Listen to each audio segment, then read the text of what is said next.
Ceylon, sorry, is that, I mean, he says that, like, it's not really as significant a country as, like, the countries that surround it, like, you know, like how it's a pendant off the earth, India, and around it, blue-combed ocean, busy with dolphins, seahorse, cherub, and compass. Like, it's just kind of like sitting there, and a whole bunch of stuff is happening around it. And so when people come in to chart it, he talks about the map that they wrote, and they drew slipper-footed elephants, white queen offering the necklace to the natives, charts of satyrs who teach with foam, and those are like mythological creatures and things that, as far as I know, or as far as Michael Ondaatje has talked about, hasn't happened in Ceylon. Right, but what is it? Yeah, you're right. So but that's what they did, and it ties to the other. What are they doing? Like, what are these maps are like physical manifestations of the theme of the other. What are they doing to it? Exotifying it. Okay, like, it's not, I don't see the mocking, and you could argue it and find it, but it's not that, it's so much as like making it fantastic and different and a place that explorers want to go time and time again. I mean, these are real, you know, you've got real explorers, you've got historical, like actual historical people who did go there. So I do agree he's saying that it seems to be insignificant, like in size, and it's just hanging off the edge of India. But it's in its insignificance, it's drawn all of these people time and time again to be like, I mean, it's a major place where people have colonized over and over again. Well, I wouldn't say it's insignificant, much just like it's the result of, like, not as cared for as other. Right, no, I totally agree. Helping Like, them. it says, it talks about it as being the wife of many marriages, courted by invaders. It talks about how it's once it was shaped and stood still, but now it's a mirror, and it pretended to reflect each European power. Like, it was never truly Ceylon, because it was always something else. It's sort of mocking how it never really had its own culture until all these things spilled into it, and it says, like, everything's like So smart. these spilled internationalities, some of whom stayed and intermarried. You know, you don't really see a woman who's married like 5 different people. It's But you know, that's stable. it's basically talking about how it's been objectified. Does that make more sense? Oh my. Yes. To me, I saw the mocking. I don't see it. I think it has a real book. I feel like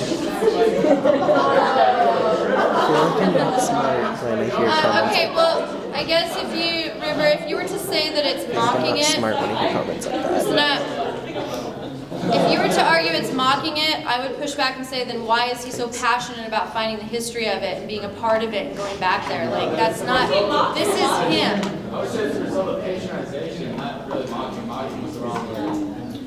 Yeah, so not Ondaatje mock, because when you say tone, that's Ondaatje's tone. That's what I'm saying. It's not a tone of mocking. No, I'm saying like that like this kind of implies that the culture is a result of patronizing. Yes, it's that it's been exotified and patronized, and it's 100% colonized. But if you say, so you guys, this is what's happening in the written ones often. If you misuse a term like tone, it throws off your entire interpretation. Tone implies the author's tone. Okay, so that means he is mocking the place, which you would have a hard time proving. If you say that he is looking at these maps and dreaming of going there, which he's already said he spent all this time dreaming about, and he is looking at how it's been historically depicted time and time again after it changes colonizer, it's lost its identity, just like he's lost his.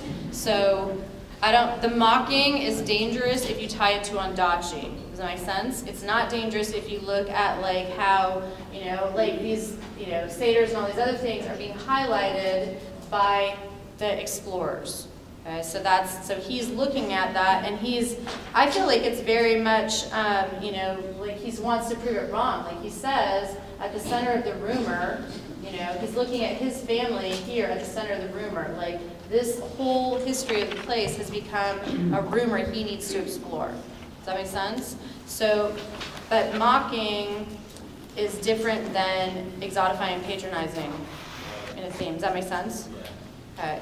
Harley, do you see that? Does that make sense? Yeah, I just, when you say he doesn't do that, I mean, he does it to the people as a whole, though, doesn't he? Like when he makes fun of them, like with the racetrack and like all those other places. I feel like he's doing the same thing. I guess mocking is. I don't the think right he was word. making fun of people at the racetrack either. I think he's highlighting the distinction in class. I don't know. I mean, if he wants so badly to be a part of it, it doesn't make sense that he would mock I it. think mocking is just wrong. It's that he's viewing it as both. Sorry, I said mock. No, but like, I mean, it makes sense, but like, you have to be careful because this part where he says, the Carapothas, where he says, I'm both native. Did you hear what Joshua said? I'm so sorry.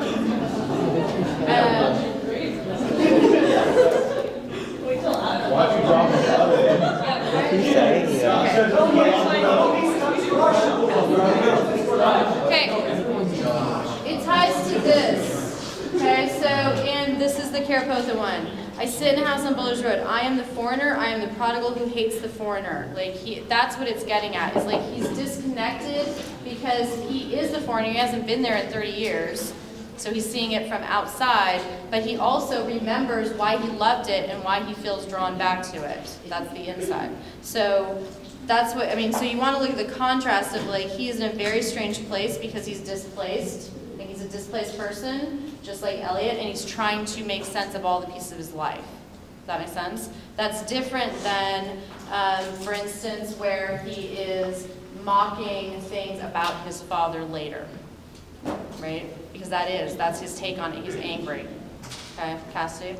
Okay, so am I allowed to change this one? Mm-hmm. Okay, so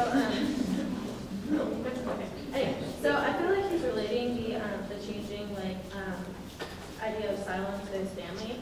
Like he's talking about how Ceylon. sorry, my bad. So he says things like false and theories and sensations, imagined, throughout the whole entire passage.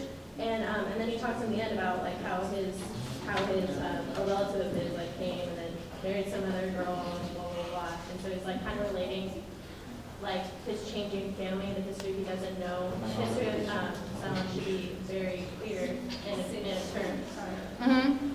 And yeah, and he actually talks about how his own name has been spelled differently because of the like Dutch people in charge. Like things change because of the colonizers. So it's like a literal identity crisis. Everything he wants to know, he should find answers to if he goes there. But what he finds is more rumors and more like changing history. Yeah, so it's like there should be clear up facts about like the history of the country, but there isn't. And there's like rumors, theories, ideas.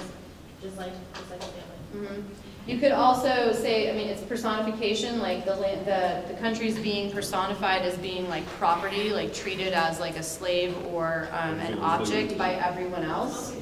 That would work across the board, Smita? So about the whole like changing of spelling, can we tie that back to American history when all the immigrants came and like we changed their names just so we can understand it? Yeah, absolutely. Okay. Absolutely. What else, April? So when I saw the chapter title, I thought of the first chapter because this one is spelled at the end. So like I asked Sabina, what does it mean?